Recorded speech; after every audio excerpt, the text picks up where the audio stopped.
ถ้าพวกเราจะบอกทุกคนว่าวิวแบบนี้ไม่ได้อยู่ที่ยุโรปแต่อยู่ในเอเชียเรานี่แหละทุกคนจะเชื่อกันไหมวิวที่เห็นนี้ไม่ใช่เทือกเขาในอิตาลีไม่ใช่ทางขึ้นเขาในสวิตเซอร์แลนด์และก็ไม่ใช่ทะเลสาบในแคนาดาและค่าครองชีพก็ไม่ได้แพงอย่างที่คิดด้วยนะ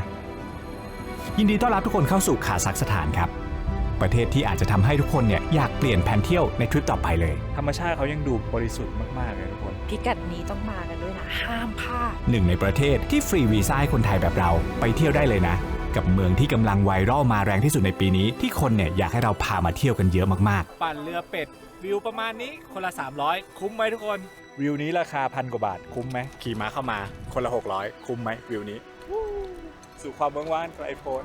ซึ่งประเทศนี้นะครับเป็นประเทศที่ใหญ่เป็นอันดับ9ของโลกแต่กลับเป็นหนึ่งในประเทศที่ถูกมองข้ามที่สุดในเอเชียกลางซึ่งถ้าทุกคนนะครับดูคลิปนี้จบจะเข้าใจว่าทำไม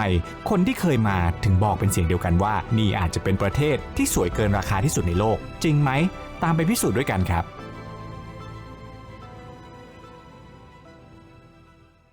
สวัสดีครับช่อง iBank Diary ครับคลิปนี้นะฮะเราพาทุกคนมายังประเทศที่เรียกว่า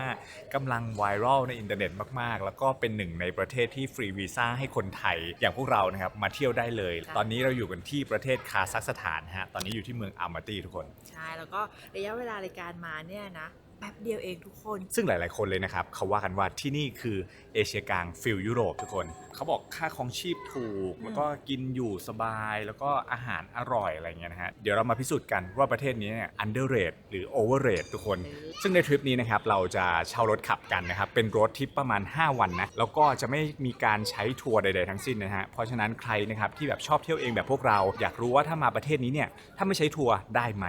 รอติดตามกันไปยาวๆทั้งคลิปครับวิธีการใช้จ่ายในประเทศนี้นะครับผมก็แนะนำว่าถ้าเกิดคุณอยากได้เงินสดซึ่งก็ควรจะต้องพกเงินสดนะประเทศนี้ยังไม่สามารถแบบใช้บัตรเครดิตอย่างเดียวได้นะครับเอาเงินดอลลาร์นะครับแลกมาจากที่ไทยนะพอเอาเงินดอลลาร์มาปุ๊บเราก็จะมาแลกตามร้านที่อยู่ตามสนามบินแบบนี้นะฮะก็เรทค่อนข้างโอเคอยู่สามารถแลกได้หรืออีกวิธีหนึ่งถ้าเกิดคุณมีบัตร Travel Card ก็สามารถแบบเอาบัตร Travel Card เนี่ยไปเสียบกดตู้ ATM นั้นออกมานะฮะเห็นคนบอกว่าตู้ที่กดได้จะเป็นตู้สีส้มนะทริปนี้นะครับที่ผมเล่าไปให้ฟังนะว่าแบบค่าครองชีพไม่แพงใช่ไหมก็เลยแลกเงินมานะครับแค่ประมาณ 10,000 บาทหรือประมาณ$300เดี๋ยวมาดูกันว่าใช้พอไหม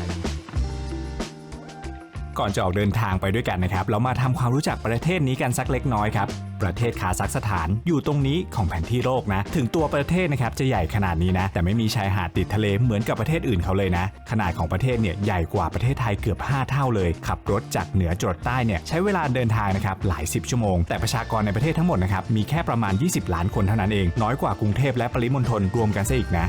และด้วยความที่คนไม่เยอะเนี่ยนะครับเวลาเราเดินทางออกนอกเมืองไปนิดเดียวเนี่ยเราจะได้เจอทุ่งหญ้ากว้างสุดลูกหูลูกตาแบบขับรถเป็นชั่วโมงก็แทบจะไม่เจอผู้คนเลยก็ได้ครับซึ่งตัวคาซัคสถานเนี่ยนะครับเคยเป็นส่วนหนึ่งของสหภาพโซเวียตมาก่อนและก็เพิ่งได้รับเอกราชเมื่อปี 1991 หรือประมาณเมื่อ35ปีที่แล้วเท่านั้นเองครับโดยร่องรอยของยุคโซเวียตนะครับก็ยังเห็นได้ทั่วประเทศเลยนะไม่ว่าจะเป็นสถาปัตยกรรมอาคารหรือแม้แต่รถไฟใต้ดินครับคนที่นี่นะครับพูดได้2ภาษาครับคือภาษาคาซัคแล้วก็ภาษารัสเซียเพราะฉะนั้นนะครับป้ายต่างๆที่เราเห็นเนี่ยส่วนใหญ่จะเป็น2ภาษาเสมอครับ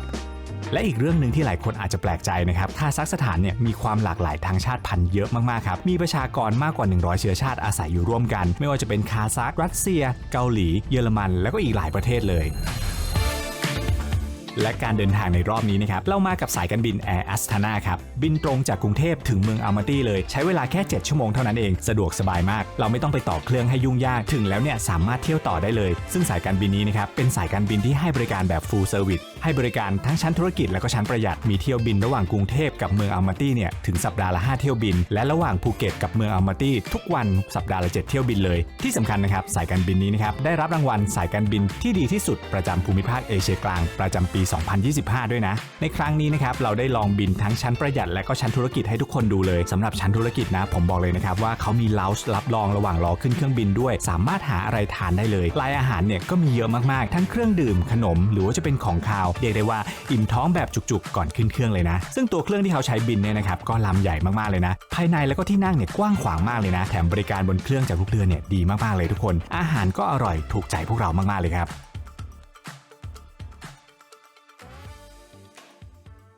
ต ตอนนี้เราได้รถมาแล้วนะทุกคนก็คือเช่าเป็นรถทรงเก๋งธรรมดานะฮะราคาก็โอเคนะผมเช่ามาได้ตกวันละประมาณ1,000 กว่าบาทเกือบ 2,000 นะครับก็รวมประกันเรียบร้อยเช่ากับเจ้าที่ชื่อว่าหลุงนะน่าจะเป็นบริษัทจีนมาตั้งที่คาซัคสถานนะฮะผมจองในแอป trip.com นะหรือจะเข้าไปในของเขาก็ได้นะในของเขาก็จะมีเป็นแบบ WhatsApp ต่างหากเดี๋ยวผมขึ้น WhatsApp ให้ตรงนี้นะครับไปกันลืมเล่าเลยว่า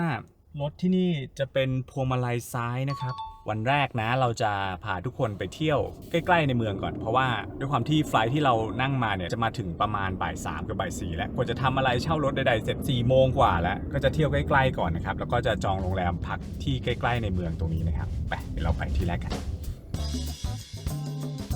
เมืองแรกที่พวกเราพาทุกคนมาเที่ยวนะครับคือเมืองอามาตี้ครับเมืองใหญ่ที่สุดของประเทศแล้วก็เคยเป็นเมืองหลวงของคาซัคสถานมานานเกือบ70 ปีเลยนะซึ่งถึงแม้ปัจจุบันนะครับเมืองหลวงเนี่ยจะย้ายไปที่เมืองอัสทานาแล้วแต่เรื่องเศรษฐกิจการเงินแล้วก็ธุรกิจสำคัญของประเทศเนี่ยก็ยังกระจุกตัวอยู่ที่อามาตี้อยู่นะเมืองนี้นะครับมีประชากรเกือบ2 ล้านคนหรือเกือบ 10% ของประชากรทั้งประเทศเรียกได้ว่า1ในทุก10 คนของคนคาซัคนะครับอาศัยอยู่ที่นี่เลย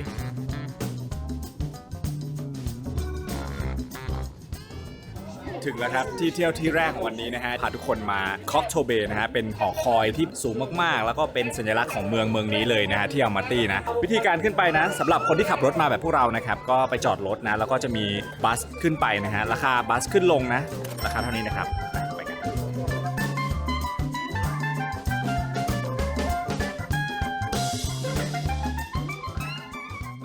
ขึ้นมาด้านบนแล้วนะทุกคนบนนี้นะฮะจะชื่อว่าค็อกโทเบฮิลนะครับก็ด้านบนก็จะเป็นที่ตั้งของหอคอยส่งสัญญาณนะครับแล้วก็เป็นอะไรต่างๆนะที่เป็นเกี่ยวกับสวนสนุกความบันเทิงอะไรต่างๆอยู่ด้านบนนะคือเราจะขึ้นมาบนนี้เพื่อจะมาดูวิวเมืองนี้แล้วก็มาดูวิวซันเซ็ตที่เขาบอกว่าตรงค็อกโทเบฮิลเนี่ยคือวิวซันเซ็ตสวยมากก่อนที่จะไปกินข้าวเย็นกันแต่วันนี้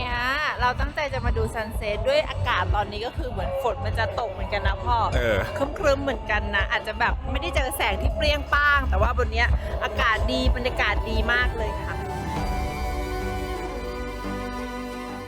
ซึ่งตัวเมืองอามาตี้นี่นะครับไม่เหมือนเมืองใหญ่ทั่วๆไปก็คือไม่ว่าเราจะอยู่ตรงไหนของเมืองนะครับถ้าวันไหนเนี่ยที่ฟ้าเปิดเราจะสามารถเห็นวิวเทือกเขาเทียนซานสูงหลายพันเมตรตั้งตระหง่านอยู่ด้านหลังเมืองตลอดเวลาเลยเป็นเมืองที่มีคาแรคเตอร์หลากหลายมากๆมีทั้งคาเฟ่ที่ทันสมัยตึกสไตล์ยุโรปยุคโซเวียตและก็ธรรมชาติภูเขาหิมะอยู่ห่างจากตัวเมืองแค่ประมาณครึ่งชั่วโมงเท่านั้นเอง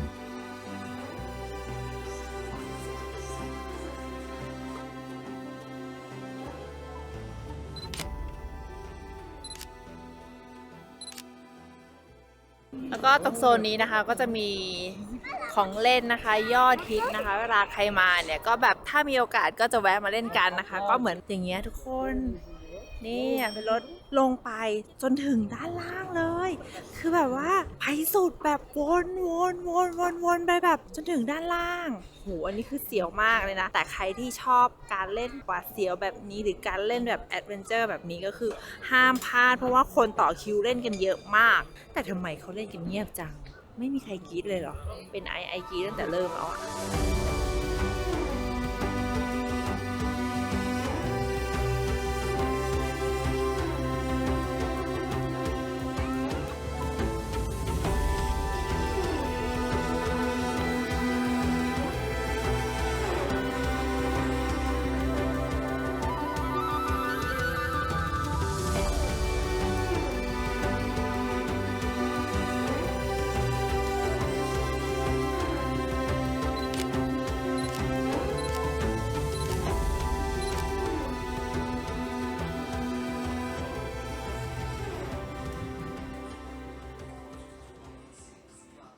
มาครับมื้อแรกที่คาซัคสถานของเรานะฮะหลายคนอาจจะคิดว่ามาคาซัคของกินมันจะยากไหมมันจะแบบกินได้หรือเปล่าอะไรเงี้ยก็ลองมาเปิดที่ร้านนี้นะฮะชื่อว่า Nest the Wall นะฮะซึ่งร้านนี้เนี่ยจะขายเป็นเมนูสไตล์คาซัคสถานเลยเป็นเมนูแกะย่างเสียบไม้เนื้อย่างเสียบไม้ไก่ย่างเสียบไม้อะไรแบบนี้นะครับแต่เสียดายวันที่เรามาเนี่ยร้านเขาปิดปรับปรุงนะจริงๆร้านเขาเท่มากเป็นบรรยากาศสไตล์เป็นถ้ำแล้วเข้าไปข้างในก็คือจะเป็นแบบเตายาวๆแล้วคนก็จะมาย่างปิ้งย่างให้เรากินใช่ป่ะเดี๋ยวผมขึ้นรูปให้ดูตรงนี้เท่มากเดี๋ยวเขาปรับปรุงเสร็จแล้วทุกคนตามมาเที่ยวก็เข้ามานั่งร้านนี้กันซึ่งปัจจุบันนะครับบรรยากาศร้านนี้ก็จะเปลี่ยนนิดนึงนะออกมาเป็นลานยาร์ดด้านนอกเป็นบรรยากาศแบบสไตล์แบบสวนอังกฤษอะไรอย่างเงี้ยครับเบียร์ที่คาซัคโอเคนะผมลองชิมแล้วแต่ประเด็นคืออะไรรู้ว่าผู้หญิงคือเขามีกฎว่าอะไรแม่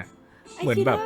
ต้องกินด้วยหลอดมั้งใช่ ต้องกินเบียร์ด้วยหรอแต่แบบสำหรับไอ้รู้สึกว่าเกะกะมากไอ้ก็เลยกระดกไปเลยเหมือนเป็นมารยาทมั้งเพราะว่าอันนี้ถ้าใครรู้บอกผมทีนะผมสั่งเบียร์มาใช่ป่ะเขาเอาหลอดมาให้แต่ไอซ์คนเดียวแต่ผู้ชายให้กินแบบแก้วปกติวิธีการกินนะครับเนื้อแกะของร้านนี้นะแล้วก็เนื้อไก่อะไรใดๆก็แล้วแต่ที่เป็นของย่างคือเขาจะมีแป้งมาให้เราก็เอาแป้งเนี่ยนะครับมาใส่ตัวเนื้อสัตว์ของเราลงไปนะครับที่นี่เขาจะไม่กินหมูกันนะเขาจะกินแต่ไก่กินแต่เนื้อปลาอะไรอย่างเงี้ยนะครับอันนี้จะเป็นส่วนเขาเรียกว่าคานนะฮะถ้าเกิดตามเรามากินก็สั่งตามได้จะเป็นส่วนเนื้อที่เป็นเนื้อแกะแล้วก็เป็นมันของมันซอสก็คือจะเป็นซอสคล้ายๆซอสมะเขือเทศเลยแต่ว่ามันน่าจะเผ็ดลองชิมกันข้าวกันดีมากค่ะทุกคนตัวแรมนะคะกลิ่นไม่แรงไม่สาบเลยทั้งหมดที่สั่งมาเนี้ยทุกคนที่มาสั่งตามไอแบงค์ได้เลยดีมากคือเท่าที่ผมหาข้อมูลมาที่มันต้องกินกับแป้งชนิดเนี่ยแล้วก็กินกับหัวหอมเนี่ยเพราะว่ามันจะทำหน้าที่กลบกลิ่นที่อาจจะไม่ดีของเนื้อสัตว์ประเภทต่างๆนะคือถ้าเรากินเปล่าๆเนี่ยสมมติว่ามาตามรอยแล้วก็สั่งเป็นไม้แล้วก็กินจากไม้เลยอย่างเงี้ยก็อาจจะไม่ค่อยเวิร์กเท่าไหร่อันนี้แนะนำว่าทำตามวิธีที่เขากินกันดีกว่านะกินข้าวก่อนนะเดี๋ยวพรุ่งนี้พาทุกคนไปเที่ยวธรรมชาติของที่นี่กันเริ่มรถทริปจริงๆแล้ว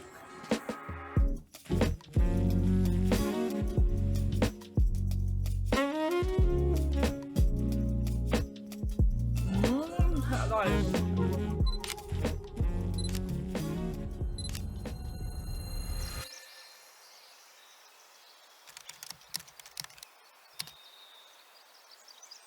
เช้าวันใหม่นะครับวันนี้เป็นวันที่2ที่คาซักนะเดี๋ยววันนี้เราจะขับรถนะฮะลงไปเที่ยวด้านล่างกันก็จะเป็นโซนที่เป็นที่ตั้งของที่เที่ยวหลายๆอย่างนะครับไม่ว่าจะเป็นสกีรีสอร์ทไม่ว่าจะเป็นอ่างเก็บน้ำของเมืองนี้อย่าง Big Almaty Lake นะครับคือจะบอกว่าใครที่จะมาขับรถที่คาซักนะผมแนะนำว่าให้ดาวน์โหลดแมปนะออฟไลน์เอาไว้เพราะว่าบางพื้นที่เนี่ยอาจจะไม่มีสัญญาณนะครับแมปที่เราใช้ในทริปนี้นะครับชื่อว่า Yandex Map นะครับก็คือจะเป็นแมปของที่นี่ดูเส้นทางได้ดู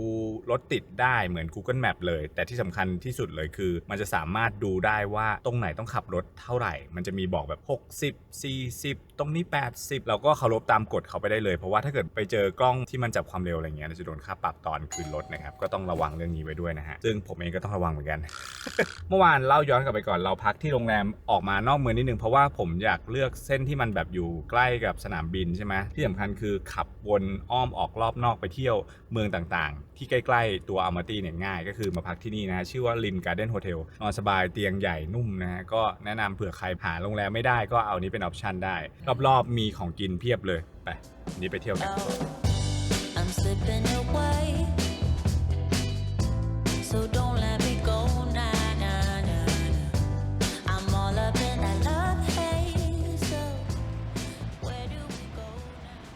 ถึงแล้วครับชิมบุลักสกีรีสอร์ทที่ผมเล่าให้ฟังนะฤดูที่เรามาเนี่ยมันไม่ใช่หน้าวินเทอร์ไม่ได้มาเล่นสกีอะไรอย่างเงี้ยนะฮะแต่ว่าด้านบนเนี่ยเราก็ยังสามารถนั่งกระเช้าขึ้นไปเที่ยวมีวิวที่เป็นภูเขาแล้วก็เป็นทุ่งหญ้าที่แบบสวยมากๆอยู่ด้านบนนะฮะวันที่เรามาเลยนะคะเป็นวันที่ 21 มิถุนายนนะคะใครที่ชอบบรรยากาศแบบนี้นะคะก็ดูไปยาวๆเลยค่ะตรงบริเวณที่ซื้อตั๋วเนี่ยก็ใครยังไม่กินข้าวมาเขาก็มีของขายอยู่นะสกุลเงินที่นี่เล่าให้ฟังก่อนนะเขาจะเป็นสกุลเงินเทงเก้ใช่ไหมตัวเลขมันก็จะแบบเยอะๆหน่อยคุณจะซื้อแบบพวกเราเนี่ยไปกลับขึ้นกระเช้าลงกระเช้านะฮะราคา 14,000 เทงเก้นะแต่ถ้าเกิดมาหน้าหนาวที่เป็นสกีรีสอร์ทเนี่ยบางคนก็จะซื้อตั๋วแบบ3วัน2วันอะไรแบบนี้แบบเหมานะสามารถขึ้นลงได้หลายๆรอบอะไรอย่างเงี้ยนะฮะนี่ได้ทิเก็ตมาแล้วก็จะเป็นแบบกระเช้าใส360องศาพื้นจะเป็นแบบใสนะฮะถ้าใครอยากประหยัดหน่อยก็ประมาณ 12,000 เทงเก้แต่ถ้าเอาแบบนี้ก็ 14,000 เทงเก้ต่างกันประมาณ 2,000 เทงเก้พ่อซื้อแบบไหนมาซื้อแบบใสทั้งอันเลยแง่ขยันช้าความเสียวให้แม่ไอ้หน่อยว่าแล้วคิดอะไรไม่มีผิดเลยไปค่ะไปเดี๋ยวเราไปขึ้นกระเช้าที่พ่อแบงค์บอกไป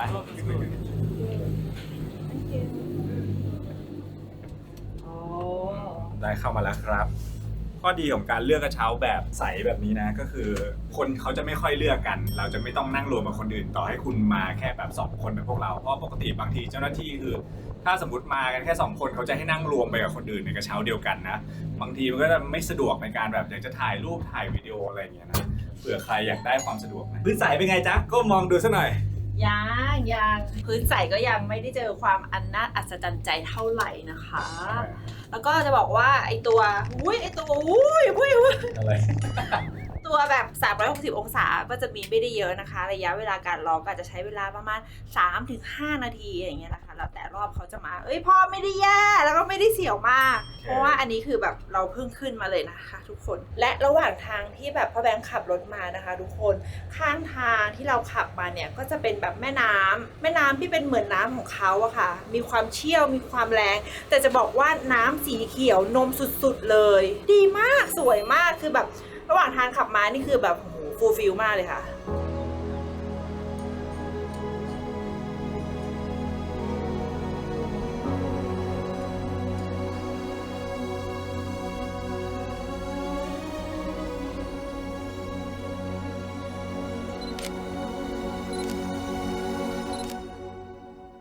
มันจะมีสต็อปให้เราลงแล้วเราก็ต้องนั่งอีกกระเช้าหนึ่งซึ่งเป็นกระเช้าแบบอันนี้เป็นกระเช้าปกติเหมือนที่เรานั่งแบบเมื่อกี้เลยนะคะแต่ขึ้นมาตรงนี้แล้วอากาศดีขึ้นอากาศเย็นมีลมเย็นขึ้นเยอะเลยเนาะ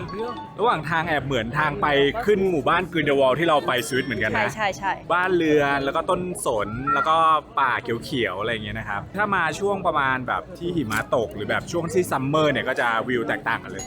ระหว่างทางที่เราจะขึ้นไปข้างบนนะคะก็จะเป็นอีกสต็อปหนึ่งที่บอกไปนะคะแต่อันเนี้ยเขาก็จะนั่งแบบปกติเหมือนตอนที่เรานั่งมาเลยนะคะก็จะประมาณนี้แต่ว่าไอ้ได้นั่งแยกกับแบงค์นะคะเพราะว่ากระเช้าที่เราจะขึ้นไปอันเนี้ยเขาค่อนข้างที่จะให้นั่งแบบฟิกคนแบบให้แน่นให้เต็มเลยนะคะเพราะว่าไอ้คิดว่าจะทำให้คนอ่ะขึ้นไปได้เร็วมากขึ้นรันได้เร็วมากขึ้นนะคะไปคนละคันแล้วเฮ้ยอากาศเย็นนะข้างบนนี้ใช่ตรงนี้อากาศดีมากลมดีมากแบบผมไอปิวแบบสุดๆไปเลยอันนี้ขึ้นมาด้านบนก็จะมีเป็นจุดที่แบบว่าเราจะไปถ่ายรูปกับภูเขาใช่ไหมแล้วก็มีร้านอาหารที่ชื่อว่าเลอมอนตรงนี้นะฮะนั่งกินข้าวได้อะไรแบบนี้นะเดี๋ยวไปเดินเล่นรอบๆนี้กันว่ามีอะไรทำบ้าง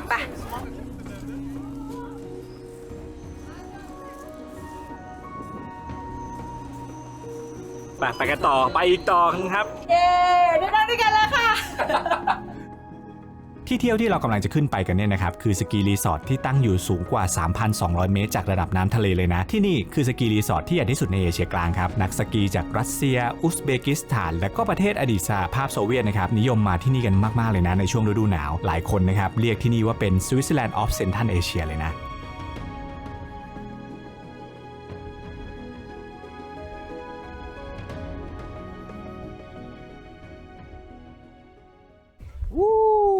ขึ้นมาด้านบนแล้วแบบชอบมากดูดิทุกคนดูวิวรอบดิซัมเมอร์ก็สวยนะมีแบบหิมะประปรายนะฮะแล้วก็มีความเขียวด้วยไม่ได้แบบแห้งอย่างเดียวนะจะบอกว่าข้างบนสุดเนี้ยขึ้นมาหนาวแบบหนาวแล้วนะคะใช่พ่อแบงค์ใส่เสื้อแล้วอะต้องแต่งตัว 2 layer นะก็คือแบบใส่เป็นแบบเสื้อแจ็คเก็ตนะกันลมอะไรแบบนี้นะฮะเวลาร้อนก็จะได้ถอดได้นะแบบสวยมากเลยดูข้างหลังดิฝั่งนี้แบบหิมะแล้วก็ฝั่งนี้เป็นทุ่งหญ้าแบบฟิลแบบทุ่งหญ้าอัลไพน์อย่างเงี้ยแล้วก็ข้างหลังเป็นแบบเนินเขาสลับซับซ้อนใดๆสวยมากสวยมากเดี๋ยวไปหามุมถ่ายรูปก่อนเดี๋ยวไปดูซิว่าเขาถ่ายรูปตรงไหนกันนี่ฉันก็แต่งตัวไปด้วยเลยนะคะขอ1 ช็อตไป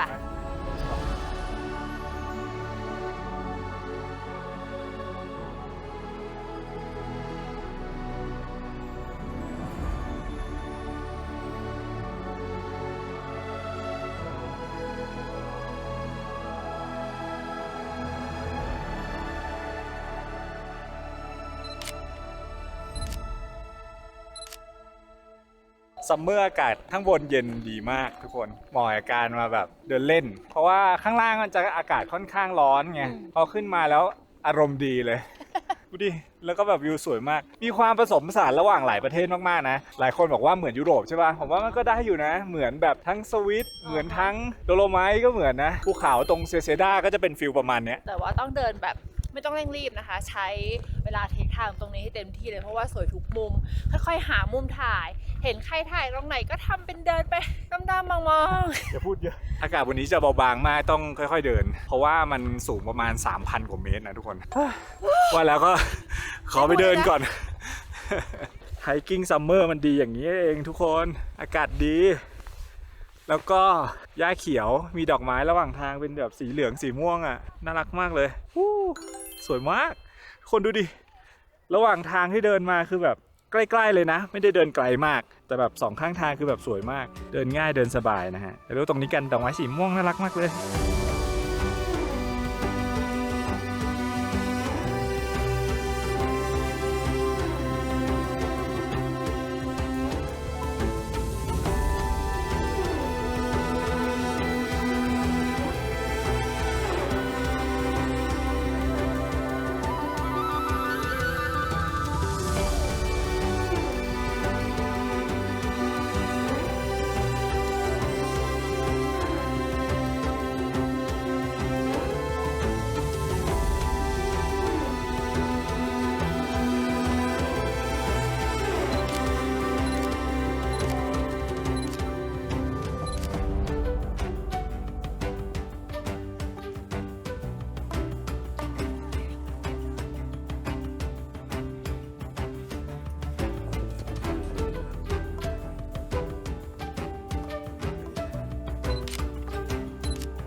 ถึงตัว Big Amity Lake แล้วครับทุกคนแล้วก็วิธีการขึ้นไปนะ ปัจจุบันนี้นะเขายังไม่อนุญาตให้เอารถส่วนตัวขึ้นไปนะวิธีการก็นี่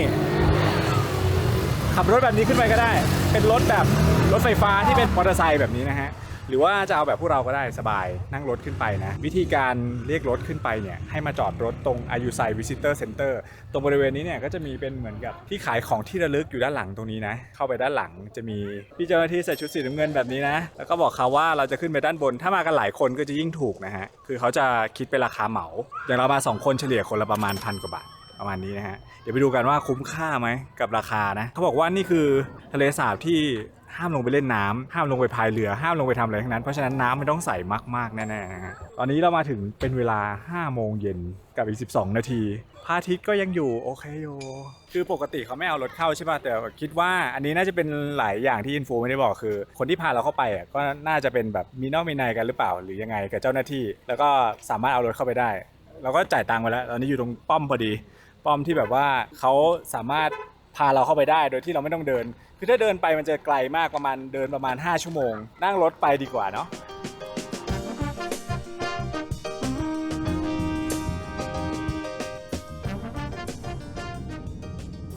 ขึ้นมาด้านบนแล้วครับทุกคน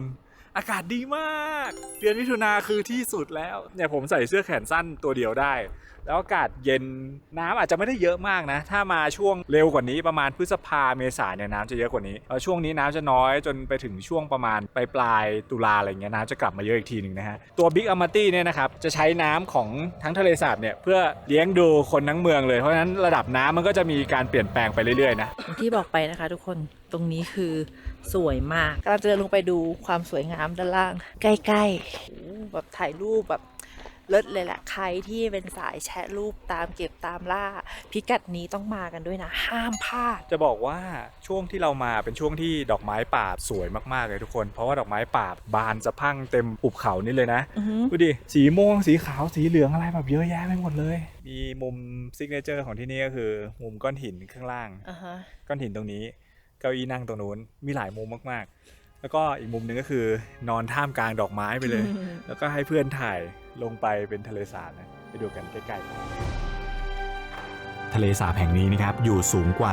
2,500 เมตรเหนือระดับน้ำทะเลครับตัว Big Amity Lake เนี่ยนะครับสีฟ้าที่เราเห็นเนี่ยเกิดจากตะกอนของทานน้ำแข็งนะครับสะท้อนกับแสงแดดอย่างที่ผมเล่าให้ฟังนะครับสีของทะเลสาบเนี่ยสามารถเปลี่ยนได้ตามฤดูกาลเลยนะตั้งแต่สีฟ้าเทอร์คอยส์ไปจนถึงสีเขียวมรกตครับและที่สำคัญนี่คือแหล่งน้ำดื่มหลักของคนทั้งเมืองอามาตี้เลย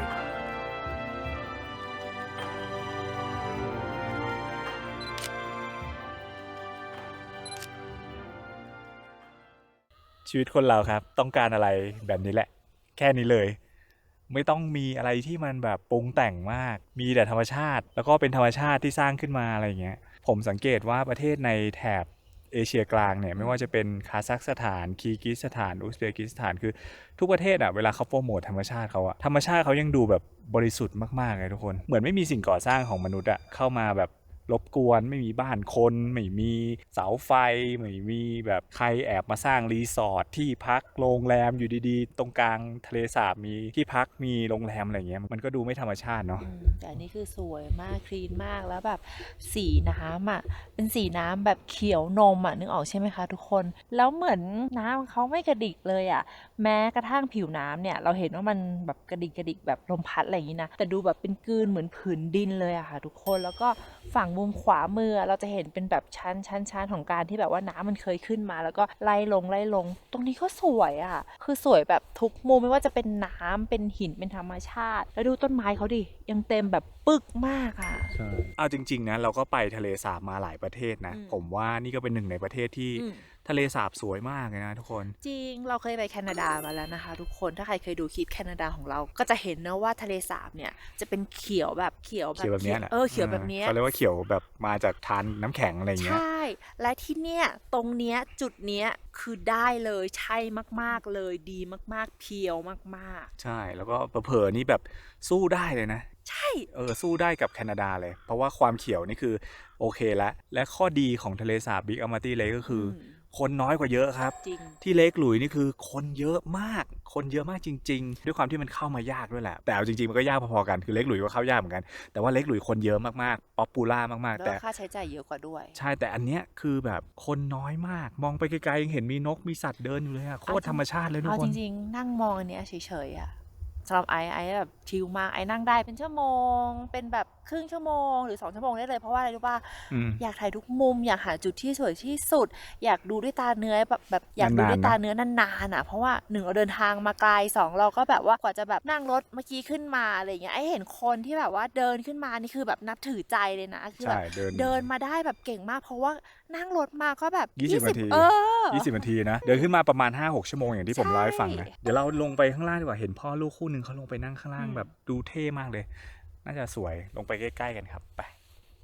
ตรงนี้ไม่อยากลุกเลยดอกไม้เยอะมากเหมือนแบบนั่งอยู่ในทุ่งลาเวนเดอร์ของจริงทุกคนดูดิเราไม่มีคนเลยไม่อยากไปจากตรงนี้เลยอ่ะดูดิสวยมาก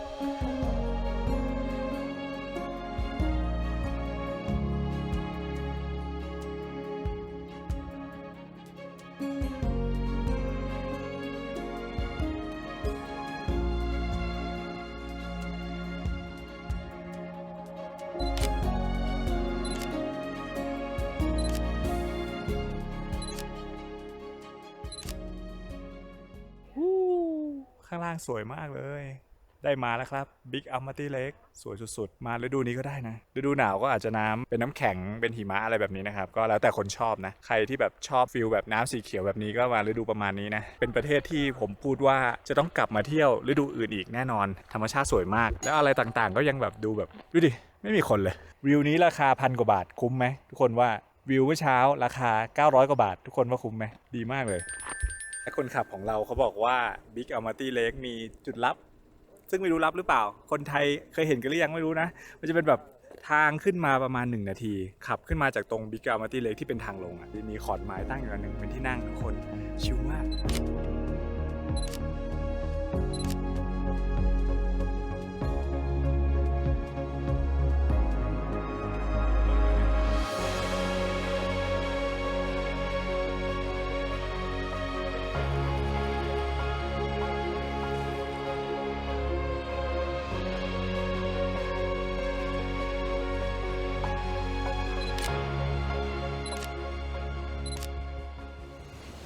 คุณลุงเขาพาแวะหลายที่มากใช่ป่ะก่อนลงมาตอนแรกจะมาแวะอีกที่หนึ่งที่แบบอยู่ใกล้มากๆจากตัว Big Almaty Lake เนี่ยขับมานิดเดียวก็จะถึงนะฮะเป็นบ่อน้ำพุร้อนที่อยู่ด้านในซึ่งอยู่ใกล้มากๆแล้วได้ยินเสียงน้ำป่ะน้ำตกแบบดังมากมาถึงตอนนี้เป็นเวลาประมาณ 20:30 แล้วยังไม่มืดเลยทุกคนมาฤดูนี้นี่คือเที่ยวได้เยอะมากเที่ยวได้นานมากดีมากๆเลยย้ำอีกครั้งเรามาเดือนมิถุนายนนะตอนนี้ถึงแล้วเอามาอาราชันเขาจะเป็นทางเดินยาวๆเข้ามาด้านในนะทุกคนตลอดทางก็จะเป็นน้ำตกที่ไหลลงมานะอากาศเย็นมากเลยดีโคตรสวยมากตรงนี้เข้าฟรีด้วยนะทุกคนไม่ได้เอาเสื้อลงมาเริ่มหนาวแล้วหนาวมากหนาวจนอยากใส่โปรเลยแต่ว่าลืมหยิบของลงมาเหมือนกัน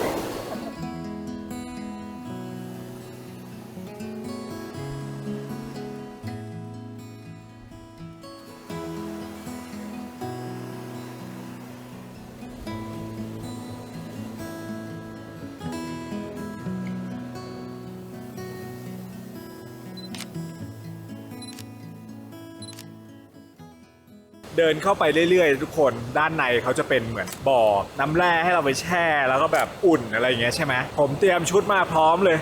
กางเกงเสื้อใช่ลืมเอาผ้ามา ตัวเปียกแล้วทำไงนะไม่มาระหว่างทางอ่ะเราอ่ะเห็นคนที่เดินผ่านเราอ่ะตัวสั่นแล้วก็นึกว่า1 คนสั่น2 คนสั่น3 คนสั่นยังพอทนเมื่อกี้มาเป็นแก๊ง5 คนสั่นพอเลยใครมีเวลาเยอะๆก็มาแช่น้ำพุร้อนตรงนี้ได้นะหรือไม่ก็มาถ่ายรูปแบบมาเร็วๆกว่าพวกเราหน่อยอ่ะเพราะว่าตรงนี้สวยมากเลยผมถือว่าแบบเป็นทานน้ำตกที่แบบสวยมากๆเลยทุกคนยิ่งถ้ามีแสงนะใช่ใช่ถ้าเกิดมีแสงตกกระทบนี่คือแบบคุณลูกคนพองใช่มันอลังการมากๆธรรมชาติเขาดูแบบดีมากจริงอ่ะตรงนี้ถ้าใครนึกไม่ออกทางเดินมันจะเข้ามาลึกๆเหมือนเราเดินคามิโกเจิเป็นทางเดินตรงอย่างเดียวแล้วก็ระหว่างทางก็จะมีแม่น้ำมีสะพานมีบันไดมีน้ำตกไหลผ่านแบบนี้นะครับเนี่ยสวยมากทุกคน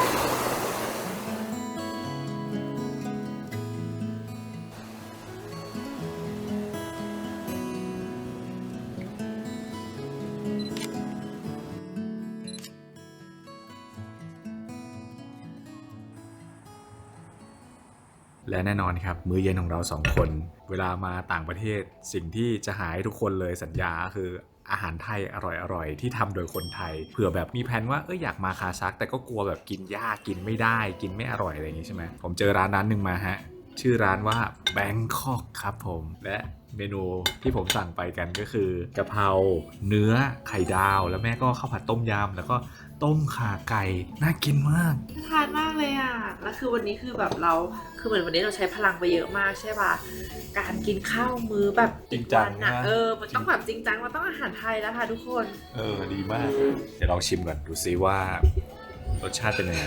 กะเพราแบบกระทะเหล็กเลยทุกคนเมื่อกี้ผมไปดูในครัวมาครอบครัว2คนไทยผัดกระทะเหล็กสบายใจแล้วฝากท้องได้หลายๆมื้อเลยของไอ้นะคะเป็นข้าวผัดต้มยำนะคะน่าทานมากคือเปิดมาปุ๊บฉันจะกินอันนี้เลยหู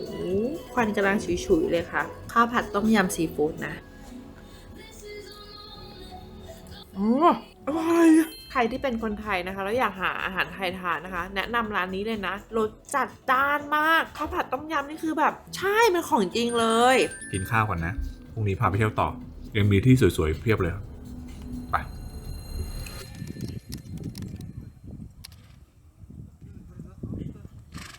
ไปครับทุกคนวันนี้วันใหม่นะฮะเดี๋ยวพาทุกคนนะครับรถทริปไปเที่ยวนอกเมืองอัลมาตี้กันนะครับเป็นเส้นทางที่เรียกว่าเวลาใครมาอัลมาตี้นี่ก็จะไปเที่ยวกันนะฮะระยะทางไปวันนี้จะขับยาวสุดเลยประมาณ3ชั่วโมงกว่าจากที่พักของเรานะตอนนี้ผมจอดรถอยู่ที่ปั๊มน้ำมันเมื่อกี้ลองไปเติมน้ำมันมาเล่าให้ทุกคนฟังเผื่อเป็นออปชันว่าใครอยากจะมาขับรถตามพวกเราเพราะว่าอยากได้ความอิสระในเรื่องของการจอดแวะจอดถ่ายรูปอะไรเงี้ยลองมาขับรถกันนะเพราะว่าณวันที่เราถ่ายเนี่ยวันที่23มิถุนายนเนี่ยค่าน้ำมันทุกคน300เทงเกต่อลิตรเมื่อกี้เติม300เทงเกต่อลิตรตก20 บาท น้ำมันถูกมากแล้วรถคันนี้แนะนำเลยเหมาะกับใครที่แบบอยากได้ประหยัดนะเพราะว่าเติมเต็มถังวิ่งได้ 1,043 กิโลเมตรทุกคนโคตรเยอะแล้วประหยัดมากเพราะว่ามันเป็นไฮบริดไงไม่ต้องมากังวลเรื่องชาร์จแบตชาร์จอะไรเงี้ยเหมือนโฆษณารถให้เขาเหมือนกันแต่แบบชอบเลยวิ่งมา2วันเติมน้ำมันไป200 บาทถูกมากเดี๋ยววันนี้พาทุกคนไปเที่ยวกันครับแล้ววันนี้เราจะไปนอนนอกเมืองกันด้วยเดี๋ยวไปดูที่พักนอกเมืองเราเป็นยังไงจองมาน่ารักมากพาแม่ไปเซอร์ไพรส์แม่ยังไม่เห็นรูปเลยโอเคไปกัน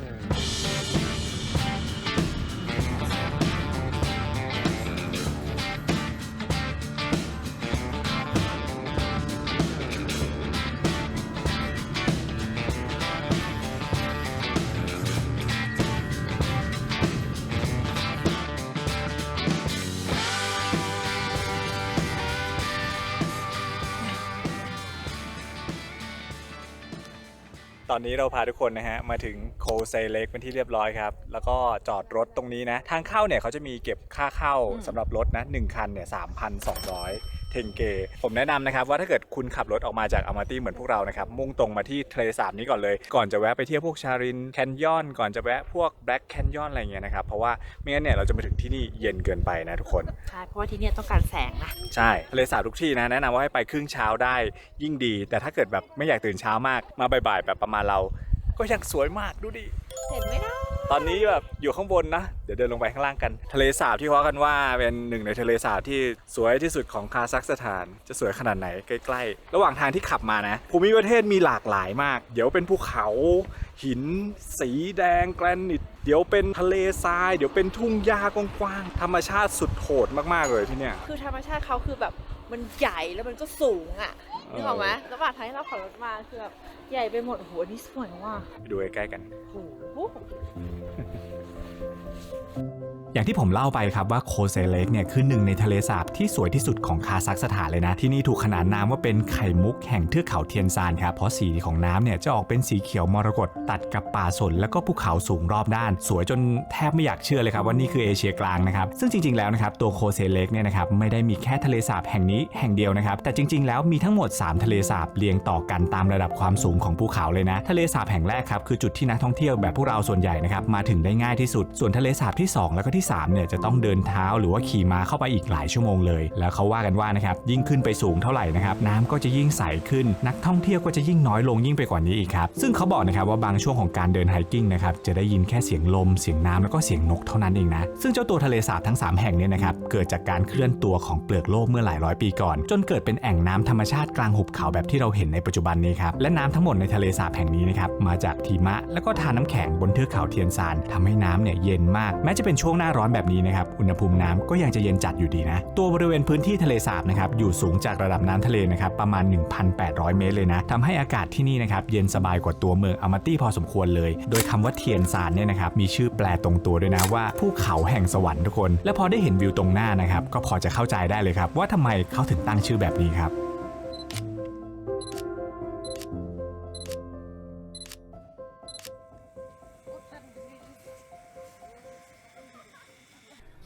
เดินเข้ามาเรื่อยๆประมาณสัก500 เมตรนะฮะก็จะมาอยู่ตรงจุดที่เรียกว่าเป็นตรงกลางของทะเลสาบนะตรงนี้จะเป็นจุดที่ถ้าเกิดใครอยากจะพายเรือหรือว่าปั่นเรือถีบนะจะมีที่เช่าตรงนี้นะครับแล้วก็ด้านบนตรงนี้ก็สามารถขึ้นไปคาเฟ่แล้วก็กินข้าวได้ระยะทางไม่ไกลแต่ชันมาก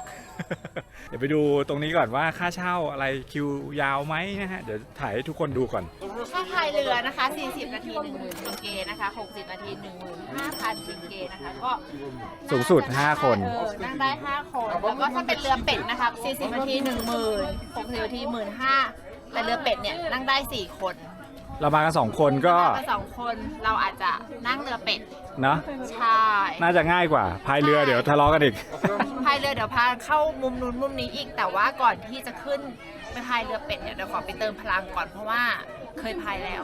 ลงมาขาลอยเลยพูดเลยแต่ว่าเพื่อภาพที่สวยเพื่อวิวที่ดีเราต้องพายขอไปเติมพลังก่อนสวยมากตรงนี้คือจุดตรงกลางเลยนะคะที่คุณจะสามารถเห็นเนี่ยช่องเขาเนี่ยตรงเนี้ยตัดกันเลยนะคะอุ้ยแล้วตอนนี้มันไม่มีคนนะทุกคนจะเป็นของเราท่าเรือได้เป็นของเราไปเลยสวยมากโอ้เขาถีบเรือเป็ดเลิศอ่ะคุณพ่ออยากถีบแล้วอะอยากไปตรงกลางน้ำนู่นอะสวยมากทุกคนดูนะคะนี่น้ำสีสวยมากสีเขียวนี่ไล่บางตั้งแต่ตื้นกลางแล้วก็ลึกคือค่อยไล่คือสวยมากแล้วตัดกับสีท้องฟ้าวันนี้ท้องฟ้าสีสวยมากค่อนข้างที่จะเคลียร์คุณขาเขียวภูเขาท้องฟ้าจึงสุดสวยมากดูดิ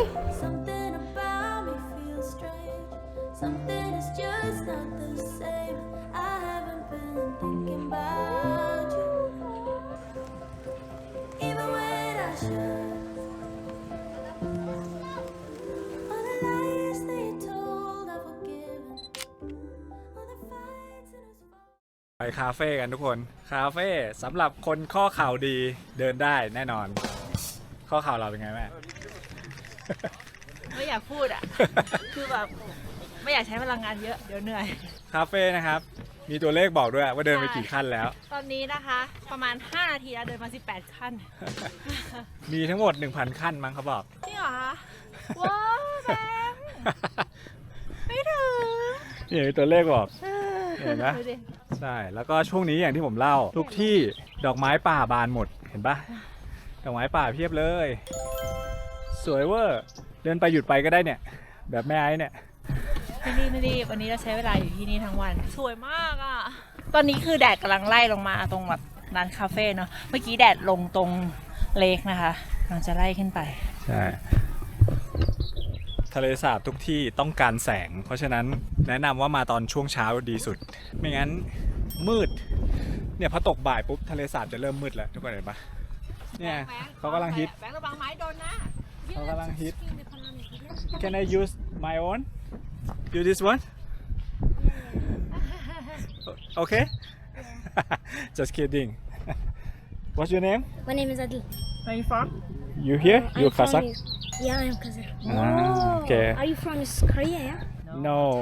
You live Oh I'm Japan from Japan Yeah From Japan Thank you Thank you Bye bye Bye bye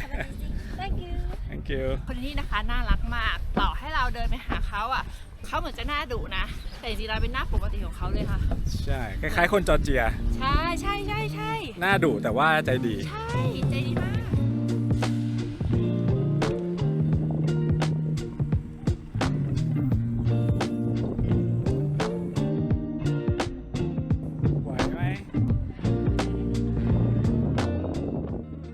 เดินขึ้นมาถึงคาเฟ่ด้านบนครับก็จะเจอกับนี่มุมมหาชนทารี่คาเฟ่นะฮะวันนี้คนก็เดิน200กว่าขั้นขึ้นมาเพื่อมาถ่ายนี่หรือว่านอนที่นี่ก็ได้ถ่ายรูปมุมนี้ก่อนเดี๋ยวขึ้นไปกินของกินกันไป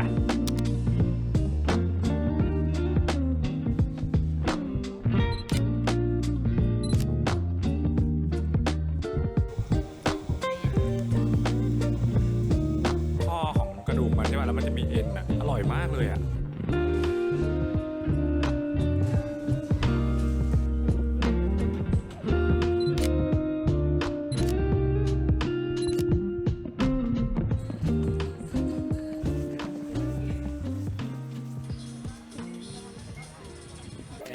ได้มาแล้วครับเฮ้ยปิดด้าน กี่นาที 10,000เทงเก40 นาทีพอนานกว่านี้ขาหลอยพอดี ตอนนี้นะคะ ช่วงเวลาที่เราลงมานั่งเนี่ยเป็นช่วงประมาณ4โมงครึ่งเกือบ5โมงนะคะแดดไล่ไปฝั่งนู้นแล้วค่ะ เรากำลังตามหาแดดกันอุ๊ยขาสั่นอ่ะทุกคนไอ้ขาสั่นมากเลยอ่ะเมื่อกี้เดินลงมาขาสั่นอย่างนี้แบงค์ต้องเป็นคนถีบเป็ดให้แล้วเรือเขานะก็จะเป็นแบบนี้เลยนั่งได้4คนนะคะสะอาดสะอ้านดีมากแล้วถ้าใครมีของก็วางด้านหน้านี้ได้ด้วยนะเนี่ยสะอาดนะพ่อเนาะ ไปถึงเรือเหรอ จิตใจอ่ะ อุ้ยโอ้ไม่เจอ thank you ไปครับทุกคนจะได้ออกมาแล้วโอเค พ่อเราปั่นถอยหลังอย่างเดียวนะเอาปะ ไม่ได้เดี๋ยวชนคน เอาจริงเหรอดูดิ เป็นกิจกรรมแบบน่ารักเหมาะกับคู่รักอย่างเราคู่รักแบบข้าวใหม่ปลามัน ไปเลยนะ โอเคอุ้ยตื่นเต้นอะไปแล้ว ไปไหนยังไม่รู้เนี่ย ไปซ้ายไปซ้ายตรงเรือเป็ดเราเนี่ยสามารถนั่งด้านหน้าได้แล้วก็นั่งด้านหลังได้แบบชิวๆเลยอ่ะดูดิ ปั่นเรือเป็ดวิวประมาณนี้คนละ300คุ้มไหมทุกคนโคตรดีดู I'm getting good at letting go. I'm not there yet, but I know. Ain't no hope in holding on. When I'm happier alone, I'm getting good at letting go. Ooh, ooh, ooh.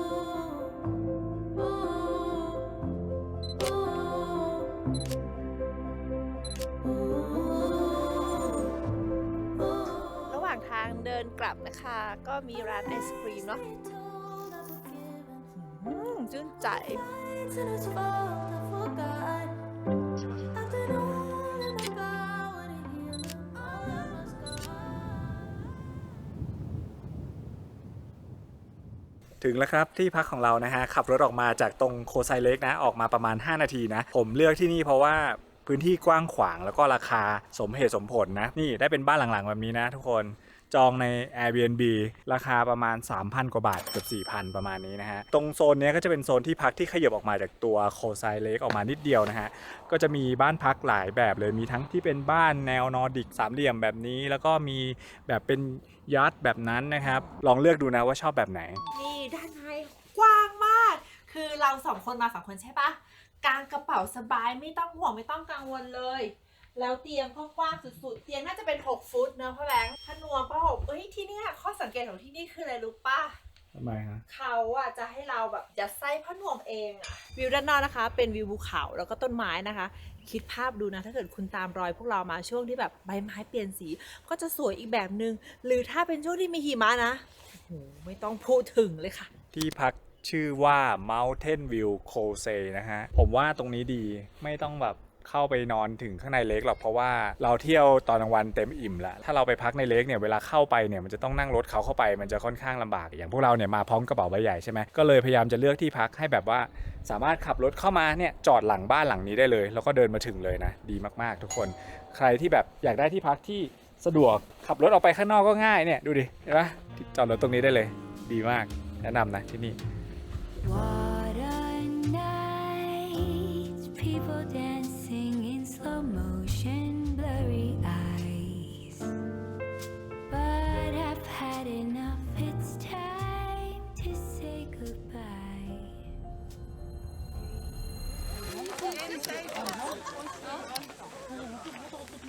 ช เช้าวันใหม่ที่ Airbnb ของเรานะฮะเขาจะมีครัวแล้วก็มีอาหารเช้าด้วยนะเราสามารถมานั่งกินอาหารเช้า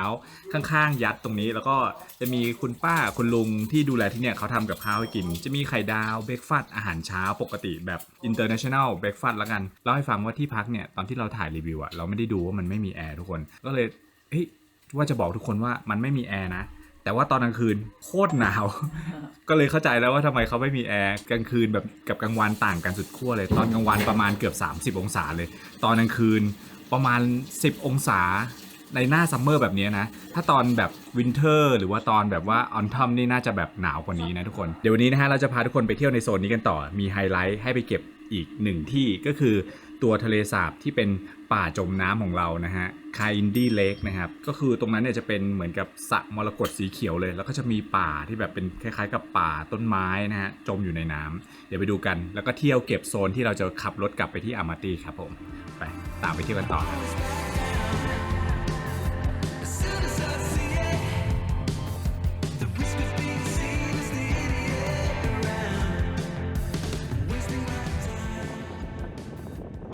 จากที่พักของเรานะครับขับรถมาที่คายันดี้เลคเนี่ยใช้เวลาประมาณ40 นาทีนะครับระยะทางที่ขับมาเนี่ยปัจจุบันนี้นะที่ผมลองขับมานะสามารถขับรถแบบเป็นรถเก๋งแบบเนี้ยเข้ามาได้แล้วนะครับใช้เวลาไม่นานมากก็เข้ามาถึงด้านในที่เป็นลานจอดรถนะระหว่างทางที่เราขับมามันจะมีแบบเหมือนกับเป็นรถโซเวียตเป็นรถแท็กซี่แบบคอยดักว่าแบบให้มารถเขาให้มารถเขารถเข้าไม่ได้เมื่อก่อนอ่ะเข้าไม่ได้จริงแต่ปัจจุบันเนี้ยขับเข้ามาเรื่อยๆก็ขับได้อยู่ถนนก็จะเป็นทางเรียบแล้วแต่ว่าก็ยังมีความเป็นหินอยู่นะฮะอารมณ์เหมือนแบบยางมันตอยเวอร์ชันหินน่ะก็กุกกักนิดหน่อยแต่ว่าไม่ได้แบบเป็นหลุมเป็นบ่อแล้วเมื่อเราขับรถเข้ามาตอนประมาณใกล้ๆจะถึงทางเข้ามันจะมีเป็นด่านเก็บเงินของตัวอุทยานของคายันดี้นะฮะซึ่งคายันดี้เนี่ยจะเสียค่าเข้าประมาณคันละ 3,300 เทนเกนะคล้ายๆกับเมื่อวานนี้ที่เราเสียนะครับเดี๋ยวเราไปดูว่าจากตรงนี้ไปถึงตัวทะเลสาบเนี่ยมันเดินไกลไหมหรือว่าถ้าเกิดเดินไกลเดี๋ยวอาจจะไปลองดูว่าขี่ม้าดีกว่าอะไรเงี้ยเห็นแม่เขาบอกเขาอยากขี่ม้า ยืนคิดกันอยู่สักพักหนึ่งเลยนะคะว่าเราจะไปรถหรือว่าเราจะเดินแต่พอเดินเนี่ยเขาบอกประมาณโลกว่า2 โล 2 โล2 โลกว่าเดี๋ยวเราจะต้องไปชารีนแคนยอนแล้วก็ไปขึ้นรถกันวันนี้ก็เลยคิดว่าทำเวลาดีกว่ามันจะมีเข้าไป2แบบอะเป็นรถโซเวียตแบบนี้ที่ผมเห็นนะกับอีกแบบหนึ่งคือขี่ม้าเข้าไปเมื่อกี้เขามาถึงเขาบอกว่าราคาคนละ 10,000 เทนเกก็ประมาณ600 กว่าบาทแต่ว่าก็ต่อไปต่อมาขอแบบ 15,000 ได้ไหมอะไรอย่างงี้เขาบอกราวทิป 18,000 แล้วกัน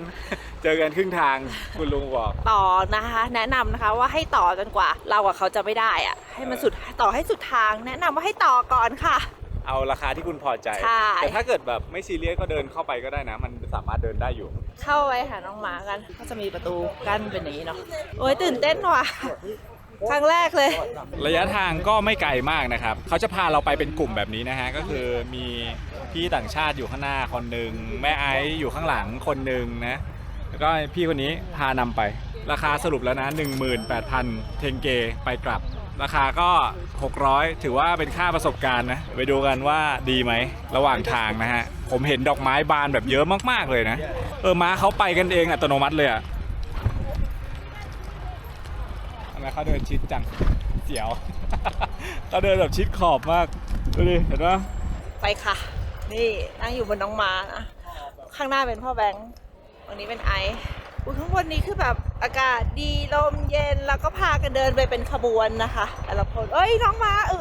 คุณพ่อหน้าพ่อ มันแบบมันเป็นประสบการณ์ใหม่มากเลยนะคะทุกคนใครที่แบบมาก็อยากจะแนะนำว่าให้ขึ้นม้าก็ได้นะไหนๆเราก็ทำมาทุกอย่างแล้วประสบการณ์ดำน้ำทำอะไรก็แล้วแต่มาขี่ม้าซะหน่อยนี่ลงมาเอาฉันไปแล้วจ้ะ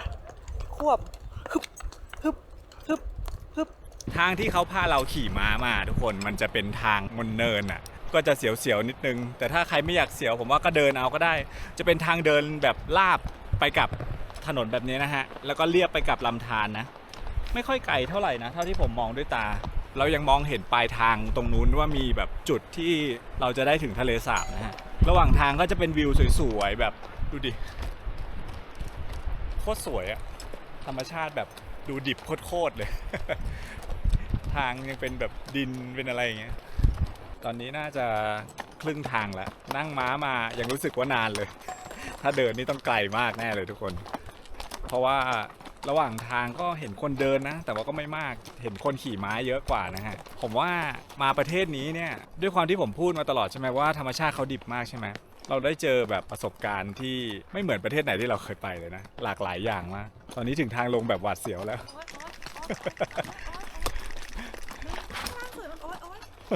กทำไงดี โอ้ทางลงเสียวมาก my god ทำมาขนาดนี้นะทุกคนใครที่ยังไม่กด subscribe ไปกด subscribe เลยนะที่ทำให้ขนาดนี้แล้วนะ ทำอะไร พว ค ก น วิวสวยๆเนี่ย คนดูบอกทำอะไร ไปกด subscribe ช่อง Iceland Diary ด้วยนะ ข้างหน้าสวยมากเป็นสีเขียวแบบเขียวปิดเขียวปัดเลย แต่วันนี้เสียดายมีเมฆอยู่บนทะเลสาบพอดีอาจจะไม่ได้เขียวเท่าที่ควรจะเขียวนะ ถึงแล้วครับ สถานีจอดราชรถของเราถึงแล้ว พอลงจากน้องมาแล้วนะจ๊ะก็เดินต่อเป็นทางเท้าลงไปอีกประมาณนิดเดียวเองนะคะ ก็จะเห็นเลคที่เรามากันแล้ว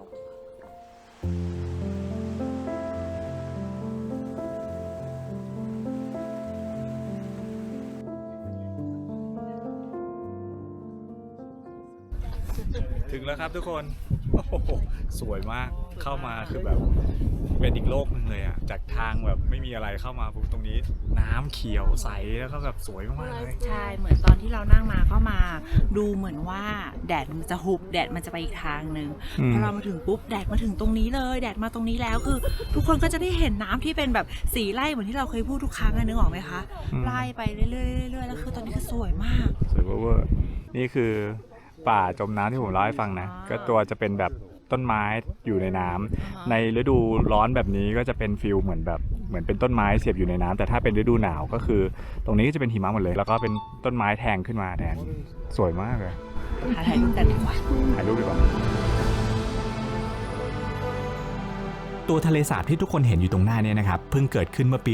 1911 นี่เองนะจากเหตุการณ์แผ่นดินไหวครั้งใหญ่ครับน้ำจากภูเขานะครับไหลเข้าท่วมป่าสนจนกลายเป็นภาพต้นไม้โผล่ขึ้นมาจากน้ำแบบที่เราเห็นอยู่ตอนนี้นะครับซึ่งน้ำที่เย็นจัดเนี่ยนะครับช่วยรักษาลำต้นไม้ไว้จนคงสภาพมานานกว่า100 ปีเลยนะที่ทะเลสาบแห่งนี้นะครับจึงเป็นหนึ่งในทะเลสาบที่แปลกที่สุดในโลกเลยนะ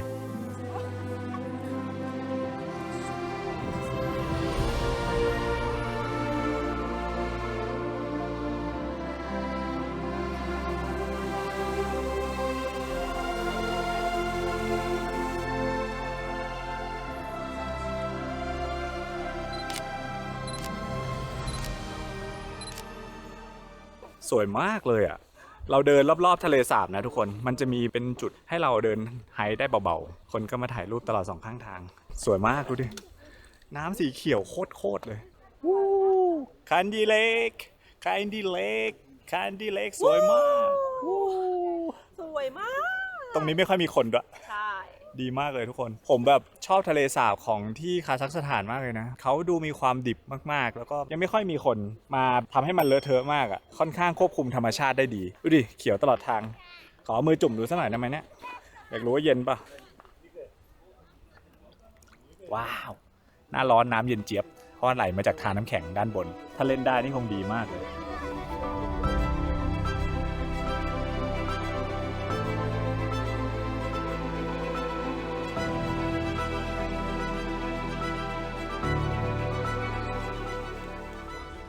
กำลังจะไปที่ต่อไปแล้วทุกคนค่ายอินดี้เล็กขี่ม้าเข้ามาคนละ600คุ้มไหมวิวนี้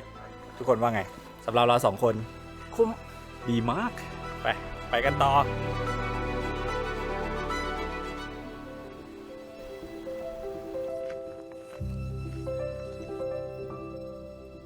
ดูวิวด้านข้างของผมนั่นสิทุกคน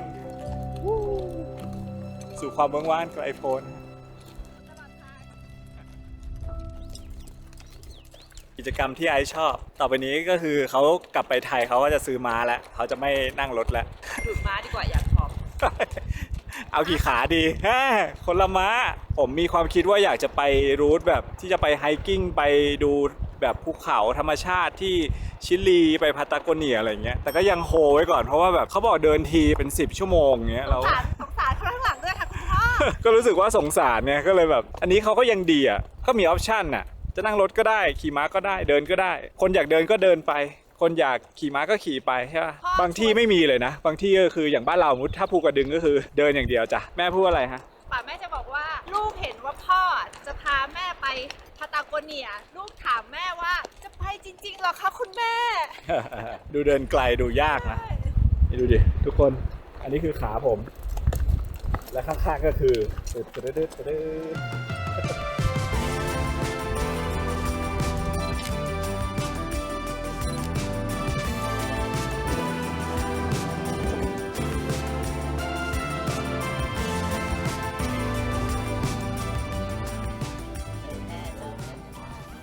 ระหว่างทางไปชาริลแคนยอนนะครับที่เที่ยวที่ต่อไปของเรานะก็จะมีจุดที่เราแนะนำว่าถ้าเกิดขับมาระยะทางประมาณเดียวกับพวกเราเนี่ยก็มาแวะเข้าห้องน้ำตรงนี้ได้นะฮะตรงนี้จะเป็นอีกหนึ่งที่เที่ยวจะคล้ายๆกับชาริลแคนยอนแต่ว่าจะเป็นสีดำเขาก็เลยตั้งชื่อว่า Black Canyon Black จริงไหม ไปสั่งกาแฟก่อน เฮ้ยไม่ใช่อันนั้นมัน Black Canyon โหรู้อายุเลยกินกาแฟ Black Canyon นี่รู้อายุแน่นอน เดินไปดูข้างล่างกัน เขาก็จะเป็นเทอร์เรสยื่นลงไปนะคะทุกคน อ่าฮะ คือทุกที่เที่ยวที่นี่เลยนะคะ ก็จะมีคนรับถ่ายรูปรับบินโดรนให้เราอะไรอย่างเงี้ยเยอะมากใครที่แบบอยากได้มุมโดรนแบบ iBank Diary ก็ลองให้เขาแบบบินให้แต่เราถ่ายกันเองนะ ตรงนี้นะคะก็จะเป็นบริเวณประมาณนี้ก็จะมีหินเนี่ยซับซ้อนไปเยอะๆแล้วก็จะเป็นลำธารผ่านหน้าเราไป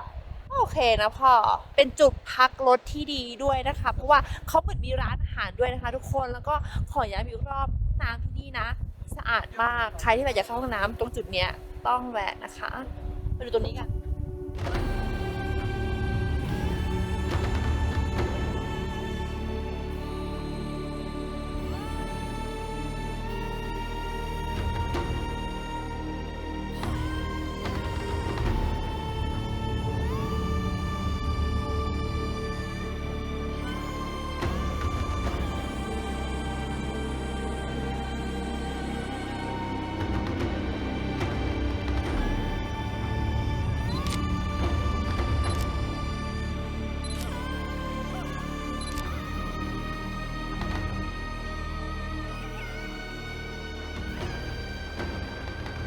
ถึงจุดเช็คอินสุดท้ายก่อนที่จะเข้าอัลมาตี้กันนะฮะผมแนะนำว่ายังไงก็ต้องแวะนะมาเวลาประมาณช่วง 4-5 โมงเย็นในฤดูนี้กำลังดีเลยทุกคนเพราะว่าอากาศจะไม่ร้อนมากไม่งั้นนะถ้าเรามาตอนกลางวันเนี่ยมันจะร้อนมากทุกคนเพราะว่าแดดมันจะเปรี้ยงเลยนะฮะแนะนำว่ารูทให้ทำตามที่พวกเราทำเลยอากาศจะพอดีสำหรับทุกที่มากๆเลยนะครับตอนนี้เรามาถึงแล้วชารินแคนยอนเขาว่ากันว่าที่นี่คือแกรนด์แคนยอนแห่งเอเชียกลางครับเดี๋ยวไปดูกันว่ามันยิ่งใหญ่เท่ากับแกรนด์แคนยอนที่อเมริกาหรือเปล่าดูด้วยตาเปล่าตอนนี้นะเห็นรอบๆนะสู่ความเวิ้งว้างอันไกลโพ้นมาก แล้วแบบทางที่มาเหมือนตอนที่ไปแกรนด์แคนยอนอเมริกาเลย ใช่ใช่คือทางมันจะเป็นฟิลแบบหินสีแดงๆนะฮะแล้วลมก็แรงมากด้วย แรงแบบโบกแบงปิ้วแล้วรอบหนึ่งใช่ไหมแล้วตัวไอ้ก็จะปิ้วอ่ะ เป็นที่เที่ยวที่แบบเหมาะใครที่ชอบอะไรที่มันดูแบบสุดลูกหูลูกตานะฮะอลังการทะเลทรายดูดิมันมีเลเยอร์สลับซับซ้อนมากเลยข้างหน้าเดี๋ยวไปดูกันว่ายิ่งใหญ่ไหมครับ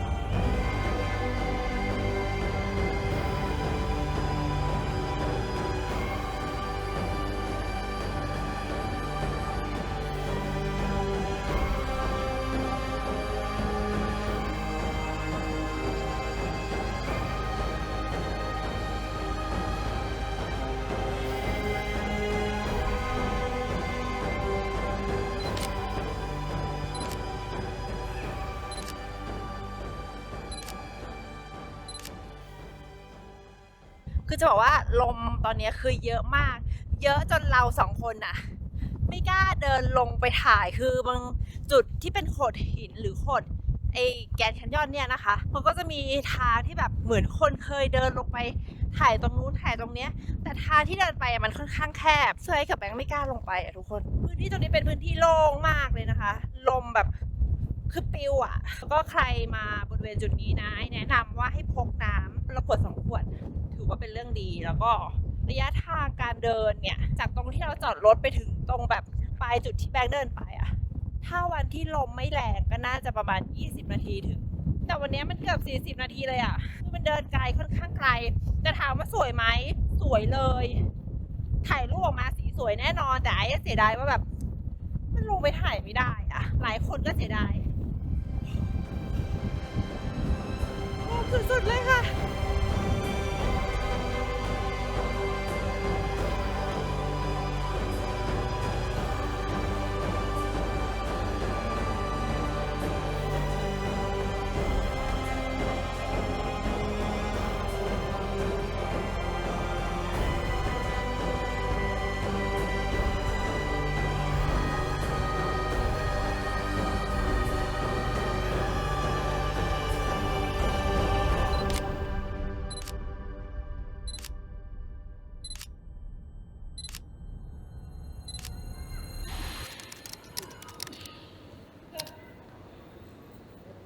วันสุดท้ายที่อัลมาตี้นะฮะเราพาทุกคนกลับมาเที่ยวในเมืองกันนะอยากจะแนะนำใครที่อยากหาที่พักในตัวเมืองว่าต้องพักย่านไหนพักตรงไหนนะครับแนะนำว่ามี2ย่านที่จะใกล้สถานที่ท่องเที่ยวแล้วก็คาเฟ่ต่างๆเต็มไปหมดเลยนะในอัลมาตี้นะครับก็คือย่านที่ใกล้สถานีรถไฟฟ้าอัลมารีนะครับแล้วก็อีกย่านหนึ่งคือย่านคอกโทเบที่เราพาทุกคนไปเมื่อวันแรกนะครับแถวนี้เนี่ยก็จะเป็นย่านที่หาของกินง่ายแล้วก็ไนท์บอลฮูดคือแบบน่ารักมากๆรอบๆที่พักของเรานะมีทั้งคาเฟ่ร้านอาหารชิคๆน่ารักเต็มไปหมดเลยทุกคนเดี๋ยววันนี้นะฮะเราจะพาทุกคนไปดูเมืองนี้กันว่าเขามีอะไรให้ทำมีอะไรให้เที่ยวบ้างเดี๋ยวเราจะพาทุกคนไปหาของกินก่อนไป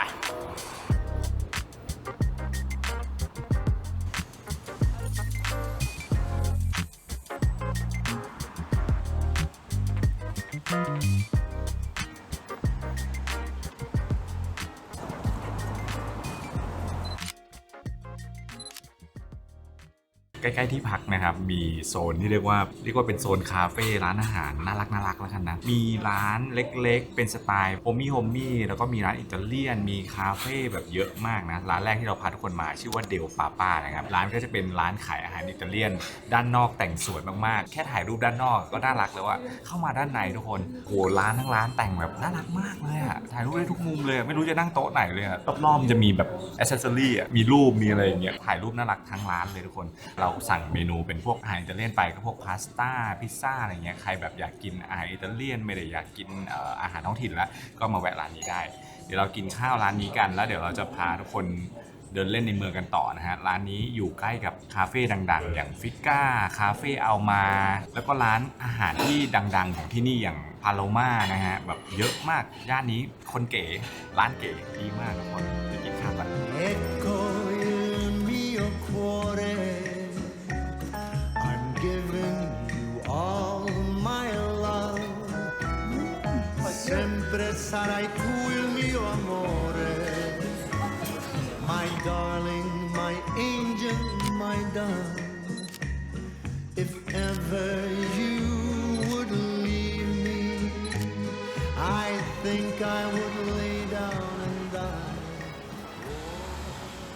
คาเฟ่นี้นะคะทุกคนชื่อว่าฟิก้านะเข้ามาในร้านคือตกแต่งน่ารักแล้วก็เก๋มากๆใครที่ชอบตามล่าตามเก็บคาเฟ่นะคะร้านนี้ก็เป็นอีกหนึ่งร้านนะคะที่ควรมาเช็คอินแล้วก็มาแชร์รูปนะคะร้านนี้เขาก็จะมีทั้งอาหารที่เป็นเบรคฟาสต์นะคะเป็นแบบอาหารกลางวันนะคะแล้วก็จะมีชามีกาแฟแล้วก็มีมัทฉะด้วยใครที่อยากทานมัทฉะก็ร้านนี้ก็มีนะมีทั้งแบบเกรดพรีเมียมช็อตแล้วก็เกรดธรรมดาและครีมมี่นะคะแล้วก็มีสมูทตี้ซอฟต์ดริงก์เลมอนเอดคือร้านนี้นะมีแต่คนเก๋ๆคนชิคๆเดินเข้ามาคือแบบเฮ้ย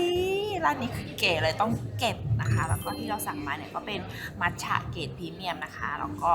ขนมกรุบกริบนะคะนี่น่าทานอ่ะคือขนมตรงเชลของเขาเนี่ยนะคะมีหลากหลายไม่ว่าจะเป็นเค้กเป็นคุกกี้เป็นบราวนี่เป็นแบบเหมือนครัวซองอะไรอย่างเงี้ยนะคะเหมือนพายอะไรอย่างเงี้ยเยอะแยะเลยแล้วก็พนักงานบริการดีด้วยมีทั้งจุดดื่มแบบตรงที่เขาแบบเป็นดื่มๆอ่ะเขาก็ตั้งขวดแบบแชมเปญขวดไวน์ขวดอะไรเยอะแยะคือร้านมูดแอนด์โทนดีมากชิปฮอตมัทฉะลาเต้นุ่มพ่อแอบชิมแล้วเหรอโอ้ยนุ่มจริงย้ำอีกรอบนะใครอยากได้ย่านคนเก๋ๆเท่ๆให้พักใกล้ๆกับสถานีรถไฟอามารีนะไปเดี๋ยวเราจะพาทุกคนนะครับไปดูว่าถ้านอกจากคาเฟ่ของกินที่เที่ยวมีไหมไปกันต่อครับ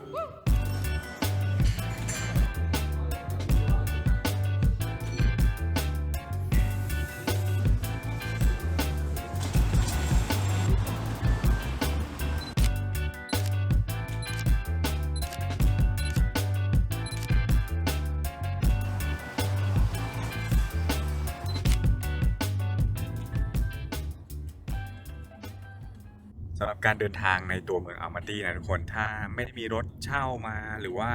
ไม่ได้อยากนั่งรถไฟฟ้านะครับก็มีออปชันอีกออปชันหนึ่งนะครับก็คือเป็นการนั่งรถที่ชื่อว่ายานเด็กโกนะก็จะเป็นคล้ายๆกับ Grab Line Man บ้านเรานะครับซึ่งแอปนี้พวกเราเคยแนะนำทุกคนไปตั้งแต่ตอนสมัยที่เราพาทุกคนไปเที่ยวรัสเซียนะก็จะเป็นแอปเดียวกันนะฮะชื่อว่ายานเด็กโกเราเลือกได้เลยว่าเราอยากได้รถแบบไหนมีรถให้เลือกตั้งแต่อีโคไปยันพรีเมียมแบบรถหรูเลยอะไรเงี้ยนะครับอย่างเราเลือกรถคันนี้มาเนี่ยนั่งจากตรงเนี้ยไปที่เที่ยวต่อไปเนี่ยประมาณ800 เทงเกก็ใกล้เคียงบ้านเราประมาณ40-50 บาทราคาโอเค เผื่อเป็นออปชั่นใครที่ไม่อยากนั่งรถไฟฟ้านะ สกูตเตอร์เป็นไง สกูตเตอร์ก็ได้เขาบอกว่าสกูตเตอร์มันเพราะว่าเราสามารถฮอปไปเรื่อยๆได้โดยที่ไม่ต้องเรียกรถไงแต่ว่าข้อเสียก็คือถ้าเกิดเป็นหน้าร้อนแบบนี้จะไม่ค่อยแนะนำเท่าไหร่เพราะว่ามันจะค่อนข้างร้อนนะใกล้ๆกับที่พักเราเลยนะครับจะเป็นที่ตั้งของเรียกว่าเป็นโบสถ์นะฮะที่ใหญ่แล้วก็สวยที่สุดนะฮะในเมืองนี้นะรอบๆเนี่ยจะเป็นสวนสาธารณะใหญ่ๆที่เราสามารถมาเดินเล่นได้ข้างใน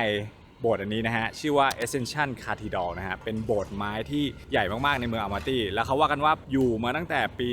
1907 ทุกคนสร้างด้วยไม้ทั้งหลังโดยที่ไม่ใช้ตะปูแม้แต่อันเดียว จริงปะ จริงสวยมากๆเข้าไปดูกัน ตรงบริเวณที่เดินเข้ามาตรงโบสถ์นะคะก็จะมีน้องนกอาหารนกขายเด็กๆก็มาเล่นนกเล่นของเล่นกันตรงบริเวณนี้นะอยากรู้ว่าข้างในที่พ่อแบงค์บอกว่าสร้างโดยที่ไม่ใช้ตะปูเลยเนี่ยจะสวยขนาดไหนบรรยากาศดีมากร่มรื่นส่วนสาธารณะเขาสวยมากเลยนะเขียวดอกไม้ต้นไม้คือแบบเหมือนมีคนคอยเติมคอยแต่งตลอดเวลา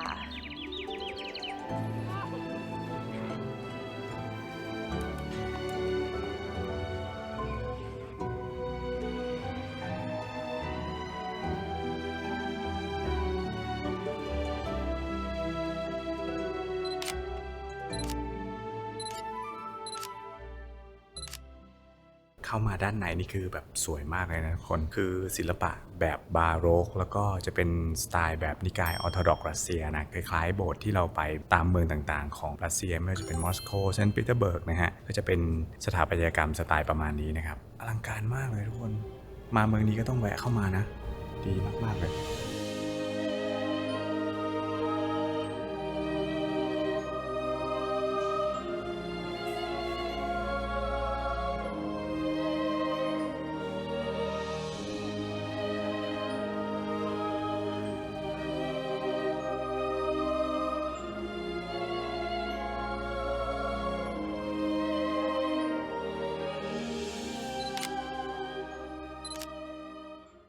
จากตัวโบสถ์นะครับมันจะมีตลาดอยู่ตลาดหนึ่งนะครับอยู่ใกล้ๆกันแนะนำว่าให้มาในวันเดียวกันนะเพราะว่าอยู่ใกล้มากๆเดินมาประมาณ 5-8 นาทีนะครับจะมาถึงตลาดที่ชื่อว่า Green Bazaar ตรงนี้เป็นตลาด Local Farmer Market ท้องถิ่นที่เขาบอกว่าข้างในเนี่ยอาหารสดผลไม้น่ากินจัดเรียงตลาดได้เรียบร้อยที่สุดแห่งหนึ่งของโลกเลยผมดูในรูปมาแล้วตลาดดูแบบเรียบร้อยมากวางแผงเหมือนคนเล่น Instagram แล้วต้องแบบคุมโทนอ่ะต้องไล่สีไล่เฉดอะไรอย่างเงี้ยเดี๋ยวเข้าไปดูกันคือตลาดนี้นอกจากจะมาหาของกินได้แล้วนะครับเขาบอกว่าเป็นตลาดที่แบบโฟโตเจนิกมากเราสามารถมาถ่ายรูปก็ได้ Green Bazaar ถึงแล้วแล้วทุกคนเชื่อไหมครับตลาดนี้นะครับเปิดมานานกว่า100 ปีแล้วนะที่นี่คือรวมทั้งอาหารคาวอาหารหวานอาหารแห้งแล้วก็อาหารสดนะครับหลากหลายมากๆมีเชลฟ์ที่จัดไว้อย่างสวยงามมาจากหลายวัฒนธรรมเลยนะครับทั้งคาซัครัสเซียอุยกูร์แล้วก็เอเชียกลางครับซึ่งต้องบอกเลยนะครับว่าถ้าคุณอยากรู้นะครับว่าคนท้องถิ่นเขากินอะไรกันเนี่ยต้องมาเริ่มต้นที่นี่เลย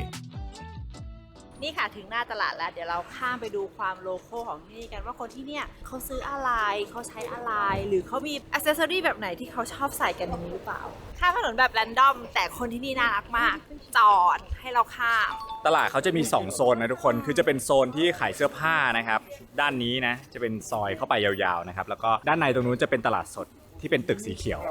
ตามชื่อเลย Green Bazaar นี่เขาก็มีแว่นขายนะเฮ้ยดูแพงดูดีคนชอบถามว่าซื้อแว่นที่ไหนมี2อย่างเลยนะแบรนด์เนมกับแว่นของจีนคือเวลาไปแต่ละประเทศแต่ละเมืองอย่างเงี้ยไอ้กับแบงก็จะชอบซื้อตัวแมกเนตเนาะเก็บเอาไว้อะไรอย่างเงี้ยอันนี้น่ารักมากเลยเป็นบ้านที่เขาเอาไว้กินข้าวใช่แบบน่ารักมากเลยแต่ในตลาดก็ต้องพกเงินสดมาด้วยนะเพราะว่าที่นี่เขาก็ยังไม่ได้รับบัตรทุกร้านนะครับถ้าเกิดเป็นตลาดสดหรือเป็นชาวบ้านอะไรเงี้ยก็ต้องใช้เงินสดนะฮะสกุลเทงเกอันนี้ 2,500 เทงเกไปค่ะเมื่อกี้เราไปช้อปปิ้งตรงโซนที่เป็นของขายพวกเสื้อผ้าพวกของฝากอะไรแล้วใช่ไหมตอนนี้นะคะเราเข้ามาในโซนที่เป็นตลาดสดของเขานะคะพื้นสะอาดมากๆนะคะแล้วเขาก็จัดเรียงพวกผลไม้พวกถั่วพวกเครื่องเคียงของเขาอ่ะเหมือนสีเขาแบบตั้งใจที่จะแยกอ่ะใครที่แบบอยากหาของกินที่แบบโลคอลในนี้นะผมว่าก็มาเดินได้ชั้นล่างเนี่ยก็คือจะเป็นเดินชิมได้เขาก็จะแบบยื่นให้เราลองชิมเลยเดินผ่านตรงโซนเครื่องเทศของเขาค่ะจัดเรียงสีสันสวยงามแล้วก็พวกโซนชาโซนแบบพวกแบบเฮิร์บอะไรต่างๆอ่ะกลิ่นคือแบบใช่แหละกลิ่นนี้แหละที่เราเคยได้กลิ่นอ่ะ แล้วเมื่อกี้นะคะเดินไปตรงโซนที่เป็นเนื้อสดอะค่ะเนื้อสัตว์อะไรอย่างเงี้ยตรงพื้นของเขาอะแห้งกริบไม่มีความเปียกความอะไรเลยอะทำได้ไงอะ แล้วก็ที่นี่นะครับอามาตี้เนี่ยเขาเรียกว่าเป็นเมืองหลวงของ Apple เลยโลโก้ของฝากหรืออะไรต่างๆเนี่ยชอบแบบเอาเป็นรูป Apple เขาจะขายตัวผลไม้เยอะก็จริงแต่ว่าหลักๆเลยที่ผมเห็นนะก็คือตัว Apple น่ะ เยอะมาก เยอะมากมันจะเป็นลูกไม่เหมือนบ้านเรานะมันจะไม่เหมือน Apple นิวซีแลนด์ Apple อะไรที่มันเป็นลูกใหญ่ๆจะเป็น Apple ลูกแบบประมาณเนี้ยประมาณฝ่ามือนะเดี๋ยวหาร้านลองชิมดู และคำว่าอามาตีเนี่ยนะมีความหมายว่าเมืองแห่งแอปเปิลครับเพราะเชื่อกันว่านะครับบริเวณนี้คือหนึ่งในต้นกำเนิดของแอปเปิลป่าที่กลายมาเป็นแอปเปิลที่เรากินกันทั่วโลกในปัจจุบันนี้เลยนะซึ่งใครจะคิดนะครับว่าแอปเปิลที่เรากินกันอยู่ทุกวันนี้อาจจะมีบรรพบุรุษมาจากภูเขาแถวๆเมืองนี้นี่เอง อันนี้อะไรอะพ่อ เขาบอกว่าเป็นแอปเปิลของที่นี่นะแต่ว่าเป็นพันธุ์ของเขาดูดิลูกมันเล็กปะ เยอะมาก แปลกมากปกติแอปเปิลบ้านเราเป็นลูกใหญ่ๆอะมัน อ่าฮะ มันแปลกนะมันไม่เหมือนแอปเปิลบ้านเรา พุทราแน่เลยว่ะแบงค์บอกมัน มันจะมัน เหมือนพุทราเลยอะทุกคนมันกรอบอร่อยหวานก็ Where from Thailand Bangkok yes Bangkok What is this Macadamia Macadamia Yes yes Blogger? yes yes very popular one in Bangkok ก็ถามว่าเป็นบล็อกเกอร์เหรอใช่บอกดังมากที่กรุงเทพ โม้เหรอ Ice Bank Dairy กด subscribe ด้วยจ้าวิมันก็จะมีอร่อยว่ะ เหรอ อร่อยแบบอร่อยเลย ทุกคนมาซื้อร้านนี้ฮะอับดุลมาลิกใจดีน่ารัก ร้านนี้รับบัตรด้วยนะคะเผื่อใครแบบเอ้ยมีบัตรแล้วก็อยากโกยกลับบ้านเรา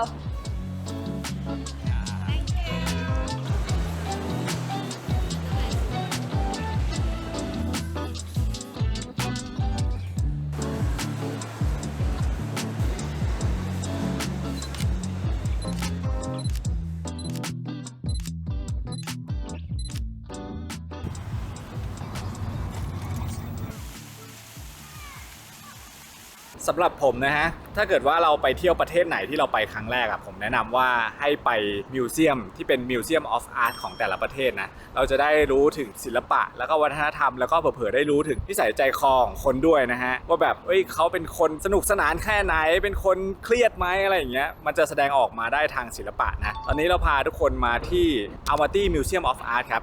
ตั้งอยู่นอกเมืองออกมานิดนึงประมาณ15 นาทีนะครับถึงแล้ว ข้างหลังป้ายเราเป็นที่มิวเซียมออฟอาร์ต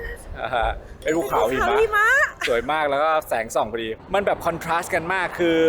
หลายคนอาจจะนึกภาพไม่ออกว่าตัวเมืองอามาตี้มันจะเจริญแค่ไหนใช่ไหมฝั่งตึกอ่ะก็คืออลังการย่านธุรกิจเลยนะแล้วก็อีกฝั่งหนึ่งที่เป็นอีกด้านหนึ่งเนี่ยก็จะเป็นธรรมชาติเลยเป็นเมืองที่เหมาะกับคนที่แบบชอบธรรมชาติแล้วก็ยังติดเมืองอยู่นิดหน่อยเหมือนพวกเราอย่างเงี้ยนะในเมืองก็ยังมีของกินอยากจะไปธรรมชาติก็ใกล้ๆก็มีอะไรเงี้ยดีมากๆเพราะว่าตรงเนี้ยจริงๆออกไปอีกนิดนึงก็จะไปถึงโซนที่เราพาทุกคนไปเที่ยวเมื่อวันแรกๆนะโซนที่เป็นแบบสกีรีสอร์ทชิมบุลักอะไรตรงนั้นนะฮะตัวศิลปะที่อยู่ด้านนอกของ Almaty Museum of Art เนี่ยนะครับก็สามารถถ่ายรูปได้ตั้งแต่ข้างหน้าเลยนะมีอันเนี้ยข้างหลังเราที่เป็นหน้าคนแล้วก็มีที่เป็นคล้ายๆกับว่าไฟที่เป็นแบบสีเขียวขึ้นมาจากพื้นเนี่ยก็เท่มากถ่ายรูปได้2มุมเลยไปเดี๋ยวเราเข้าไปด้านในกันว่ามีอะไรบ้าง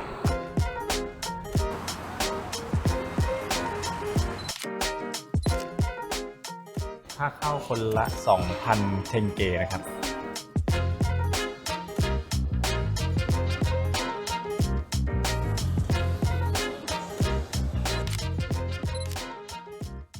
เข้ามาด้านในนะทุกคนศิลปะสวยมากแล้วก็มีความไม่เหมือนที่ไหนด้วยจะมีความโมเดิร์นแล้วก็มีความยังผสมผสานชนเผ่าอะไรต่างๆที่เป็นนอร์แมดที่เป็นแบบว่าชนเผ่าเล่ร่อนอะไรอย่างเงี้ยนะฮะตัวศิลปะดูแบบล้ำมากเลยโดยเฉพาะอันเนี้ยเท่มากเลยเป็นศิลปะขนาดใหญ่มากๆเลยนะเป็นสีทาบนตัวสเกลเจอร์ตรงนี้นะฮะมุมนี้เขาบอกว่าต้องไปถ่ายด้านบนเดี๋ยวผมไปหามุมก่อนเดินขึ้นไปด้านบนชั้น2นะแล้วก็ถ่ายย้อนลงมา